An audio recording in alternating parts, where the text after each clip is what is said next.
것이 있다. 그래서 아는 것이 힘이다. knowledge power. 그랬습니다. 우리가 아는 것이 있기 때문에 우리는 현재 이 고난을 극복할 수가 있습니다. 28절 말씀 한번 봅시다.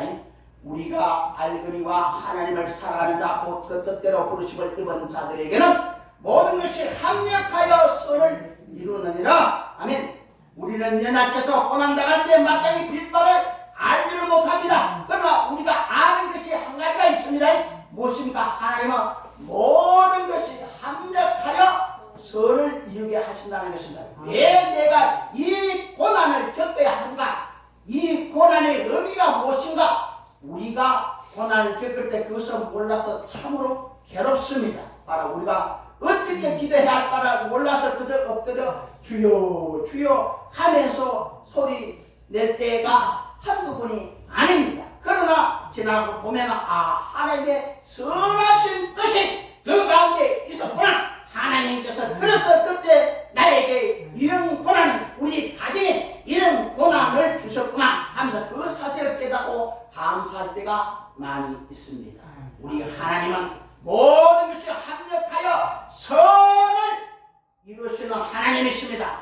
하나님의 섭리를 우리가 알기 때문에 현재의 고난이 잠깐 내게 유익이 되고 선이 되는 것을 알고 있기 때문에 우리는 현재의 고난을 쉽게 이겨낼 수가 있다, 이 말씀입니다. 요셉의 삶을 한번 우리가 생각해 보시기 바랍니다. 그 형들에 의해 갖고 애굽의 종으로 팔렸습니다. 보디발 아내 때문에 이제 억울하게 감옥에 갇혔습니다. 요셉은 거기서 말에 술 받던 관원 장관을 만났습니다. 그는 꿈을 해석해 주었습니다. 그럼에도 불구하고 술 맡은 이 관원장은 요셉의 은혜를 잊어버렸습니다. 그래서 요셉은 감옥에서 2년 동안 더 갇혀 있게 되었습니다. 그러나 나중에 요셉이 당한 모든 고난이 그를 영원하게 하는 길로 인도했습니다. 이것이 하나님의 섭리입니다. 요셉의 삶만 그렇습니까?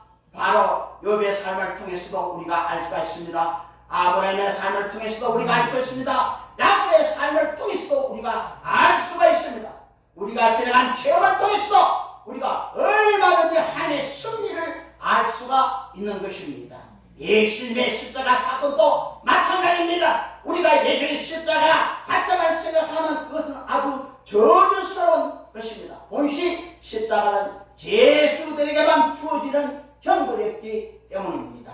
바로 그러나 우리 예수님의 십자가 대신 지신 결과가 어땠습니까? 우리가 바로 우리의 모든 죄가 예수 그리스도의 십자가처럼 보혈의 피로 깨끗하게 씻음을 받았습니다. 사탄의 너희가 되었던 우리가 하나님의 사랑받는 자녀로 바뀌어진 것입니다. 멸망의 자식이었던 바로 우리가 천국 백성이 된 것입니다. 죄인이 되었던 우리가 의롭다 하심을 받게 된 것입니다.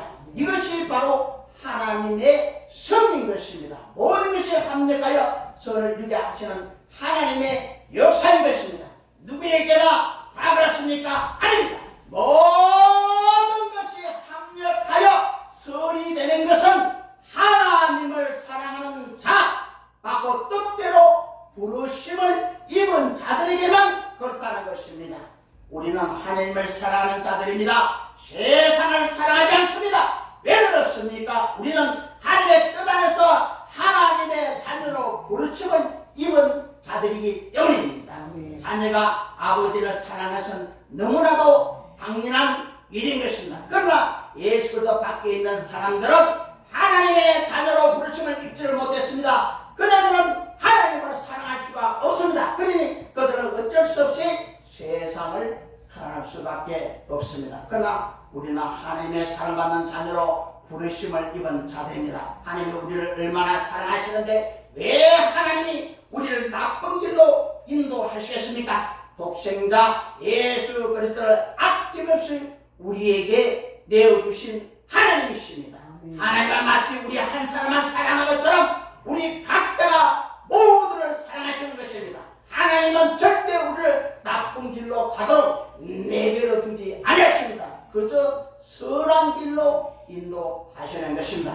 여러분 바닷가에 가면은 파도가 쉼없이 계속해서 앞으로 몰려옵니다. 그런데도 불구하고 전복을 따는 해녀들은 파도를 두려워하지 않습니다. 바닷속으로 들어갑니다. 왜 그렇습니까? 바다 속에는 파도가 치지 않기 때문입니다. 그저 바다 표면에만 파도가 치는 것이다. 바다 속 깊은 곳을 흘러가는 물줄기는 표면에 파도와는 전혀 아랑곳하지 않고 계속해서 한 방향으로만 우리가 흘러가고 있는 것입니다. 마찬가지입니다. 우리의 삶은 비상적으로 바다다 보면 고난의 물길이 쉬지 않고 밀어 닥치고 있습니다. 그러나 우리 속 깊은 곳에는 한데 그단 하나님의 우리가 생명의 물줄기가 도저히 한쪽 방향을 향해서 끊임없이 흘러가고 있다는 것입니다. 선을 향해서 흘러가고 있는 것입니다. 영광을 위해서 흘러가고 있는 것입니다. 우리는 하나님의 섭리를 알기 때문에 현재 겪고 있는 고난을 겁먹지 않습니다.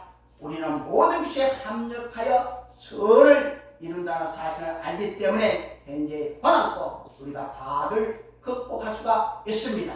고난당한 것이 이르니라 나가 이래서 내가 주의 윤례를 배우게 됐다. 고난당하기 전에 내가 그를 행하더니 이제 주의 말씀을 지켰나이다. 아멘. 우리 로마서 5장 3절 환난이 있는 인내는 연단이 연단은 소망을 인줄 아느라. 결국은 지금 환난 고통이 다 소망으로 이어지는 하나님의 도덕한 사랑의 물줄기가 흐르고 것입니다. 아멘. 그래서 여러분 세상 흘러가는 파도에 절대로 얽매이지 마시기 바랍니다. 아멘. 두 가지가 도저히 하나님의 끝까지 사랑하신다는 사실을 여러분 아셔야 될 줄 믿습니다. 아멘. 그렇습니다. 제가 참 부흥사람 맨날 이렇게 하면서 할 때 물론 여기서 기도하는 사람도 있겠지. 그러나 저를 위해서 기도하는 사람 누가 있겠습니까? 누가 있겠습니까? 이런 참 마귀 속을에 나가고 전쟁하고 있는 자를 위해서 기도하는 사람 누가 있냐 말이야.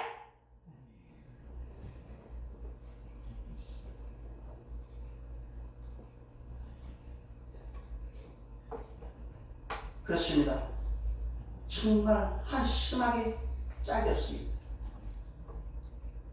껍데기만 보고 살아가는 피상적인만 보고 살아가는 의리스런 믿지 않는 사람들과 똑같은 행함을 보이며 살아가는 그런 참 세상에 살 필요가 없습니다. 여러분 모든 것이 바뀌어집니다. 제가 마지막 재림의 예수님을 예비하는 세례요한 같은 사명을 제게 주시단 말이에요. 저 사명이 이제 본격적으로 시작이 되는 겁니다. 지금 보면 한 곳마다 저도 놀래 자빠질 정도로 하나님께서 놀란 기사가 이제 몇 표적을 많이 보여줍니다. 그런데 참 어떨 때 보면 제가 얼마나 힘들고 그런지 모릅니다. 한번 갔다 오면 파김치가 돼요. 이제 나이가 들어가고 어때 남자가 다녀가니까 파김치가 돼요. 힘들어. 진짜 힘듭니다.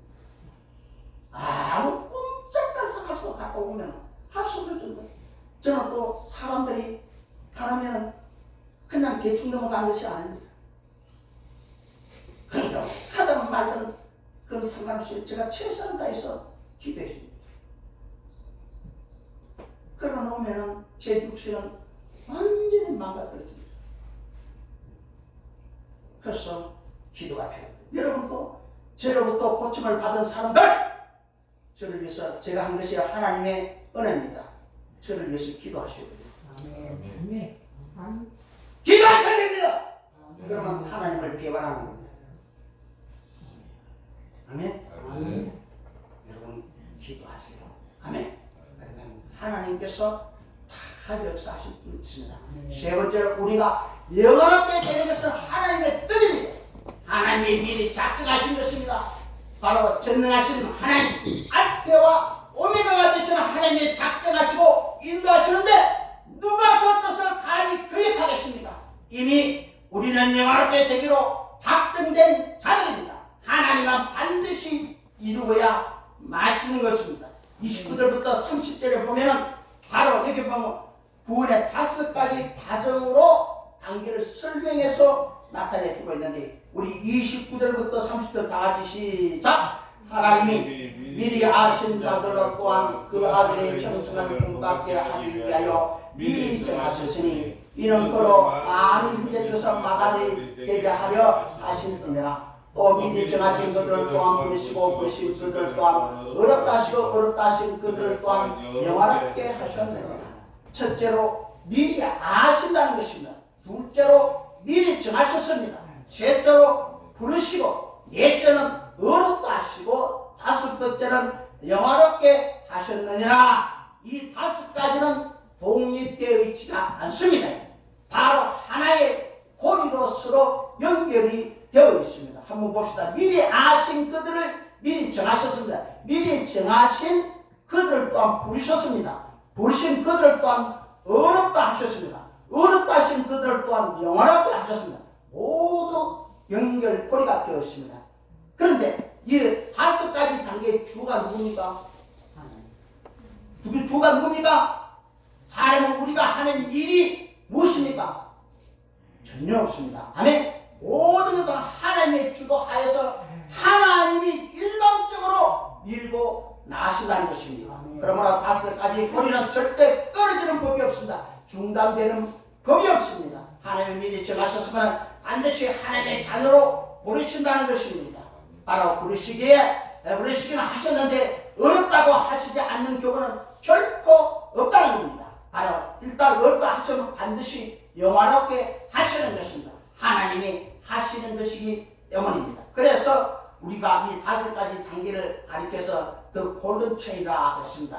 바로 황금의 연결고리라고 그렇게 여쭤보라고 말하고 있습니다. 그렇습니다. 만일 우리가 한 행동에 따라서 말하고 구원이 좌우가 된다면 얼마나 불안하겠습니다. 인간이 얼마나 연약합니까? 얼마나 변덕선가. 믿음이 올라갈 수도 있고 또한 믿음이 내려갈 수도 있고 열심히 붙었다가 또 그렇지 못한 경우도 있습니다. 만일 우리의 구원이 우리 삶에 따라서 결정이 되어진다면 우리는 불안해서 아마 견딜 수가 없을 것입니다. 그러나 우리는 불안에 떨 필요는 전혀 없다는 것입니다.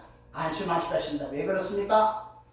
구원의 모든 과정은 하나님이 친히 계획하시고 하나님이 일방적으로 밀고 나가시기 때문입니다. 하나님의 절대 주권 하에서 이루어지기 때문입니다. 모든 것을 하나님이 홀로 주도하시기 때문입니다. 그 결과 우리는 얼마든지 안심할 수가 있습니다. 그래서 오늘 본문에서 어떻게 했습니까? 영화롭게 하셨느니라는 과거형으로 기술하고 있는 것입니다. 그러나 하나님께서는 이미 그렇게 확정하고 계신 것입니다. 알파와 오메가 되시는 하나님은 시작하면 반드시 끝을 이루시는 분이신 것입니다. 여러분, 부모가 그 자식을 사랑할 때를 한번 비유를 한번 들어보겠습니다. 아이를 키워서 그 아이가 부모 말을 잘 듣고 효도를 잘 하면은 호적에 올려주고 또 그 아이가 말을 안 듣고 또 효도를 잘 하지 않으면 호적에 올려주지 않습니까? 절대로 그렇지 않죠. 그렇습니다. 부모는 자식이 태어나기도 전에 어머니 뱃속에 있을 때부터 이미 사랑하는 것입니다. 사랑하고 나서 키우는 것입니다. 사랑받는 자녀가 될 수 있도록 양육하는 것입니다. 하나님 아버지도 마찬가지입니다. 창세 전에 하나님은 이미 우리를 사랑하시는 것입니다. 하나님의 자녀로 택해 주셨습니다. 그리고 우리를 사랑받는 자녀로 키워 양육해 나가시는 것입니다. 아멘. 그 말씀을 항상 염두해 주시기 바랍니다. 사도 바울은 로마서 5장에서 하나님이 언제 우리를 사랑했다고 되었습니까? 언제 사랑하셨다고 했습니까? 우리가 연약할 때 사랑하셨습니다. 하나님은 우리가 견과되지 못할 때도 사랑하셨습니다. 우리가 죄인 되었을 때도 사랑하셨습니다. 우리가 심지어 우리가 하나님과 왼수가 되었을 때 하나님은 이미 우리를 사랑하셨습니다. 그래서 하나님의 사랑을 창조적인 사랑이라고 합니다. 우리는 우리 구원에 대해서 염려할 필요가 전혀 없습니다. 인간 구원은 인간의 변덕스러움에 절대로 좌우되지 않습니다. 하나님이 일반적으로 밀고 나가는 것이기 때문에 이미 우리는 영원하게 되기로 작정된 자들인 것입니다. 아멘. 그러면 왜 하나님이 우리를 영원하게 있습니까? 우리 29절에 보면 두 가지 목적이 나옵니다. 우리 한번 읽어봅시다. 하나님이 미리 아신 자들은 또한 그 아들의 형상을 본받게 하기 위하여 우리가 영원하게 되는 그날 우리가 주 예수 그리스도의 형상 곧 예수님의 영광스러운 모습을 영적으로 육적으로 담게 될 것입니다. 또 한 가지 목적이 있습니다. 29절 봅니다. 이는 그로 많은 형제 중에서 맏아들이 되게 하려 하심이니라. 아멘. 우리가 하나님의 양자로서 영원하게 되는 그날 우리는 하나님의 맏아들이신 우리 주 예수 그리스도께서 우리를 우리에게 모든 영광을 돌리게 될 것입니다. 우리의 머리에는 뭐가 있습니까? 의의 면류관, 생명의 면류관, 우리가 영광의 면류관을 벗어서 우리 주 예수 그리스도 보좌 앞에 다 던지게 될 것입니다. 그리고 세세토록 우리는 성삼위 하나님을 찬송하게 될 것입니다. 이미 하나님은 우리를 영원하게 하셨습니다. 현재의 관한을 우리가 다 넘어뜨리지 못합니다. 우리는 다 이기게 됩니다. 승리하게 될 것입니다. 그리고 우리는 반드시 영원하게 되어 있습니다. 이따 가면서 꼭 보고 싶은 스포츠 중계가 있습니다. 그럴 때 시간이 없어서 거기서 놓칠 때가 있습니다. 그런 경우는 어떻게 합니까? 재방송을 봅니다. 재방송을 볼 때는 마음이 편하고 왜 그렇습니까? 우리가 이미 이긴 것을 알고 있기 때문입니다. 마음 졸일 필요가 없습니다. 다음 마음으로 즐기면서 볼 수가 있습니다. 연습곡 중에서 사곡을 볼 때도 마찬가지입니다. 우리가 학교에 다닐 때 지력사 시간 동안 이미 그 결과를 어느 정도는 다 배우고 알고 있습니다.